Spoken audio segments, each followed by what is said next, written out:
L'info de ce mardi 15 janvier vous est présentée par Laure Girard. Bonsoir. Bonsoir Pascal. Dans cette édition, nous reviendrons sur l'audience solennelle de rentrée qui avait lieu au tribunal du Mans aujourd'hui. Lors de cette audience, Daniel Coquel, le nouveau président du tribunal du Mans, s'est installé officiellement dans ses fonctions. Sport automobile, le constructeur sartois Hawk Racing vient de signer la première vente d'une Morgan LMP2 avec un team chinois. En basket, le MSB s'impose lors de son match de reprise en championnat face à Villeurbanne. Et puis découverte du centre de l'Arche à Saint-Saturnin, en partie améliorée grâce à l'opération des pièces jaunes. Daniel Coquel, c'est le nouveau président du tribunal du Mans. Bien, il a été installé officiellement aujourd'hui dans ses fonctions. Lors de cette audience de rentrée, il est revenu sur le bilan 2012 de la justice en Sarthe et dresse les perspectives pour l'année à venir. Michael Texier. L'audience solennelle de rentrée a été marquée comme chaque année par l'évocation du manque de moyens de la justice. Joël Riotor, procureur de la République, en a donné plusieurs exemples. Le budget est tellement serré que les experts psychiatres menacent de ne plus apporter leur concours aux enquêteurs et aux magistrats, et ce dès février. C'est dans ce contexte que le nouveau président du tribunal de grande instance a été installé officiellement. Daniel Coquel a exercé les mêmes fonctions à Arras et compte bien mettre en place différentes mesures pour soulager le travail des juges, notamment des affaires familiales. À un moment de réduction des moyens, le juge, le premier d'entre eux, le président, doit proposer une organisation différente. Voilà, c'est la raison pour laquelle je souhaite mettre en place des modes de médiation avec des professionnels de la médiation. Voilà. Ça fonctionne très bien ailleurs, il n'y a pas de raison que ça ne fonctionne pas. Autre nouveauté pour 2013, la mise en place de points d'accès au droit dans les zones dites sensibles du Mans.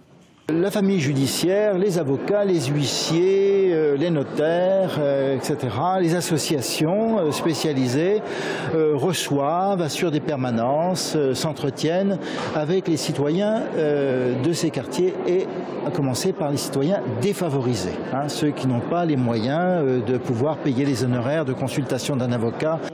Autre mission de Daniel Coquel, apaiser l'ambiance à la cité judiciaire du Mans et faire oublier son prédécesseur François Mallet, sanctionné par le Conseil supérieur de la magistrature pour une série de manquements à sa fonction. Restons dans le judiciaire, encore quelques jours d'attente pour les parents de la jeune Priscilla. Nous vous en parlions dans l'édition de lundi. Le tribunal d'application des peines de Pau devait statuer ce mardi sur la remise de peine d'Alain Tesson, condamné à la perpétuité pour le viol et le meurtre de la jeune Priscilla en 2005.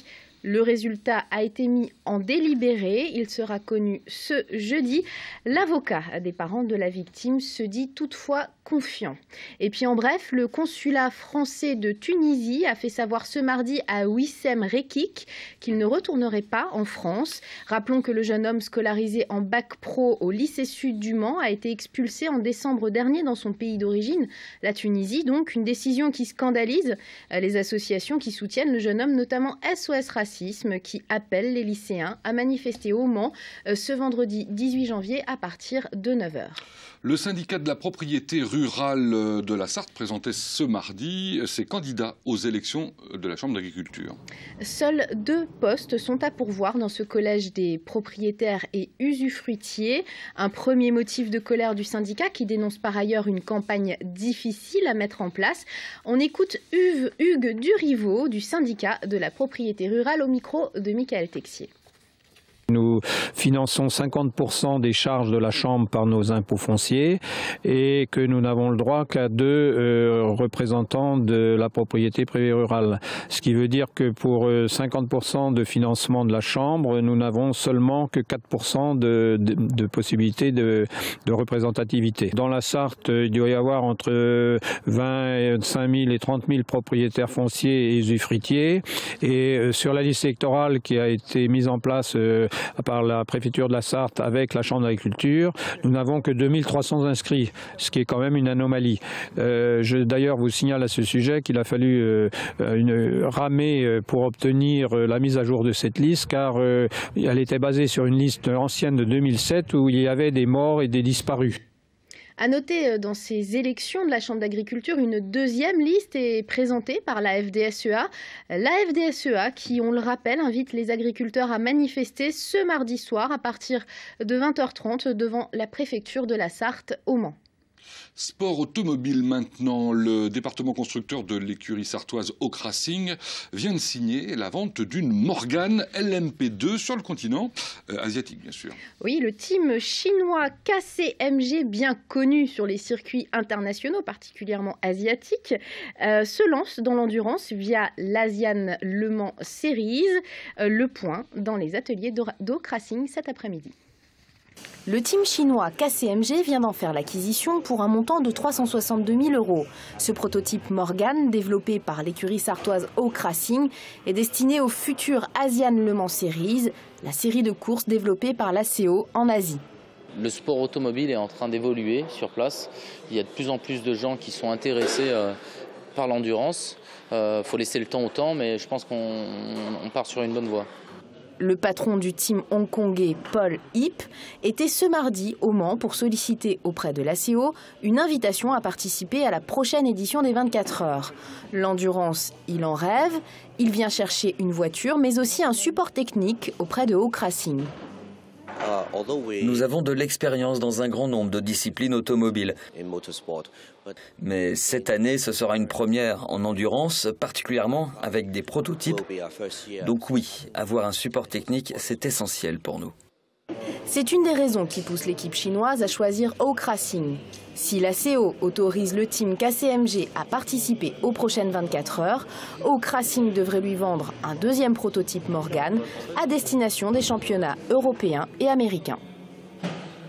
En tout cas, une chose est sûre, le team hongkongais KCMG présentera ce prototype lors de la première épreuve de l'Asian Le Mans Series en Chine, à Zhuhai, les 4 et 5 mai prochains.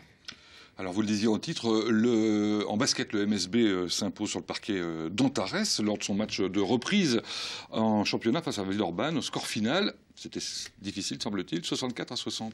Oui, Pascal, une victoire littéralement arrachée par les joueurs manceaux qui étaient encore dominés de 23 points à l'entame de la deuxième période. Je vous propose de faire le point sur les chiffres de la rencontre avec Yannick Morfin sur un montage de Maxime Renaud. 7 ans, voilà 7 ans que les Manceaux n'avaient pas remporté leur premier match de l'année civile. La dernière fois qu'ils s'étaient imposés lors du premier match du mois de janvier, c'était en 2006.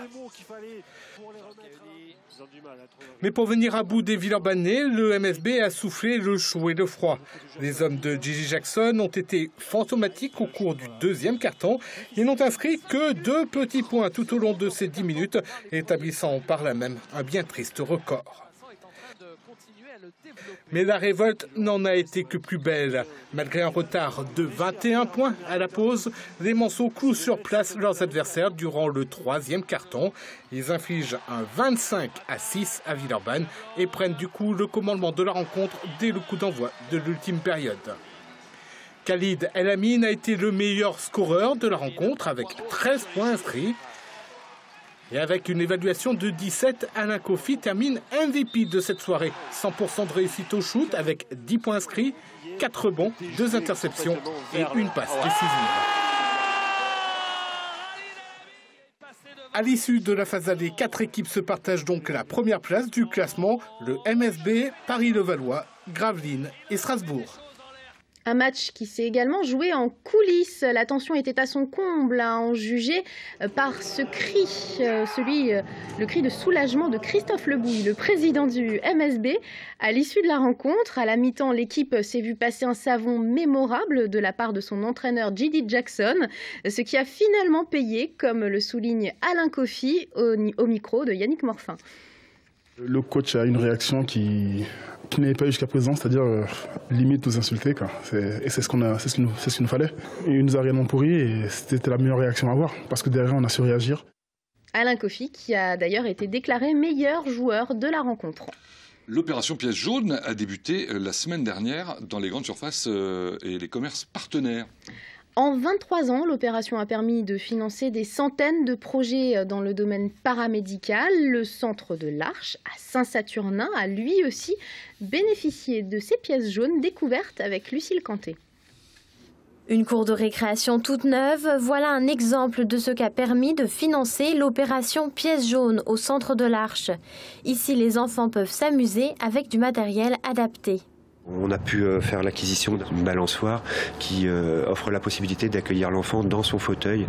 Et du coup, voilà, c'est une possibilité pour l'enfant de faire la balançoire sur ses moments de détente. Le centre de l'Arche est une unité de rééducation. Ici, on soigne des personnes en situation de grand handicap et notamment des enfants dont les séjours sont souvent longs. L'opération Pièce jaune est donc une source de motivation pour le centre qui est force de proposition pour améliorer le quotidien des patients. La Fondation des hôpitaux de Paris a pour nous une sorte de déclenchement d'actions innovantes qu'on a imaginées, mais qu'on n'aurait pas forcément pensé financer dans l'immédiat.